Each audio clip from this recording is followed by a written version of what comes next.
Hello everyone, Flandre here, and today we are going to go over my CVRT FV-101 Scorpion. The Scorpion is a British armored reconnaissance vehicle also classified as a light tank. It was manufactured by Elvis and utilized within the British Army from 1973 till about 1994, when they pretty much phased it out in favor of other CVRT variants that had more modern type guns. In particular, they started using things like the Scimitar, which had a 30mm autocannon as opposed to the Scorpion's 76mm L23A1 gun. This Scorpion was originally assigned to the 4th Troop B Squadron, 16/5th Queen Royal Lancers in Tidworth around 1984. It was later transferred to the 13th, 18th Royal Hussars in November of 86, and then finally it served in the Queen's Dragoon Guards in May of 1991, all the way till its end of service, which was 1994. So, today we're going to do kind of a quick overview of this particular armored vehicle and kind of why I went ahead and purchased it. I had been looking for a CVRT for some time. I saw a few for sale. I decided against them mainly because the only ones that were available up until I found this one were Strikers, Samaritans, and I even found a Sultan, which wasn't really what I was looking for when it came to a CVRT. I, in particular, wanted the Scorpion, and that's what I ended up being able to find eventually. So I kind of went ahead and snagged this one up as soon as my buddy let me know that he found someone who was looking to offload his Scorpion, and brought it home. So here she is in all her glory. One of the reasons why I wanted a CVRT in general is because they are very lightweight, which means they're very easy to transport.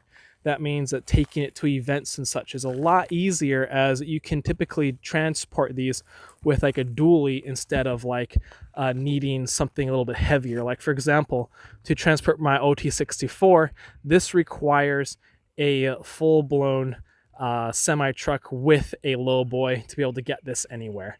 Now, the nice thing about the OT-64 over other armored vehicles is that it does meet the requirements to not be considered an oversized. So I can transport this without declaring it as an oversized, but it still needs a semi-truck to be able to transport. This does not. In fact, I had this thing transported all the way to my property on a dually that was equipped with a J-neck trailer. So it's a lot easier and cheaper to transport something like this, which is really nice. This means that all I need to do is get a dually and take it wherever I want. And the other thing is really easy to drive this as well, due to the fact that they are lightweight. They're also a whole lot more maneuverable compared to other tracked vehicles and armored vehicles due to their lightweight, and that makes them a lot more fun to drive in that sense. Being so lightweight means this vehicle is a lot faster than a lot of other tracked vehicles out there. In fact, at one point, it held the Guinness World Record for fastest production tank. Okay, so now we're going to go ahead and get inside of the CVRT. So first thing we want to do is climb on top. Gonna have to put pressure on the hatch here. You might actually have to stand on top of it like I'm doing now, as you have to compress the hatch to get it off.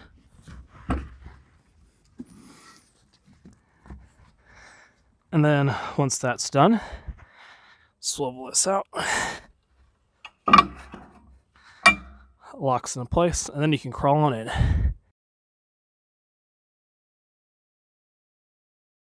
Okay, it's a little dark in here, but what we can do now is turn it on.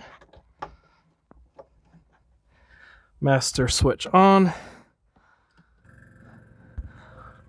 Scorpion is now on, it has power. And I'm waiting for the oil pump to kind of start up.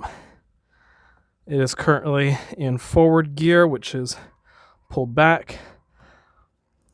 Gear shifters on the left. On the right, we have gas.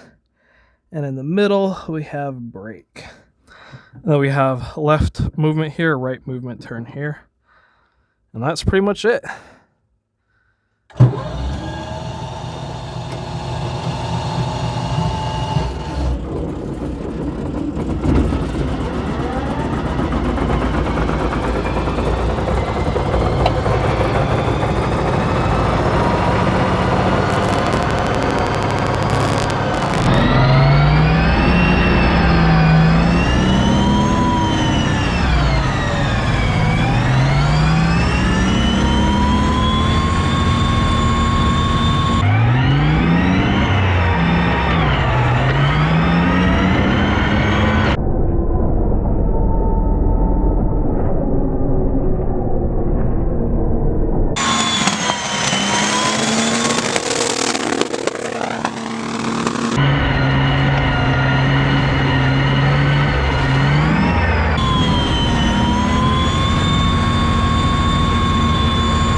And that, my friends, is a really quick, brief overview of my CVR Scorpion. In the future, I have a couple projects planned out for this thing. In particular, I want to get the main gun shooting blanks, so that's going to be interesting because I want it to be really loud, and I'm not entirely sure what to use for that. I was thinking somehow adapting some kind of signal cannon blanks, using some kind of signal cannon to be able to shoot 10 gauge shotgun shells loaded really hot. So if y'all have any suggestions or know anything that might be good for that, for shooting blanks, let me know. So that's it, guys. I hope y'all enjoyed. Have a good one.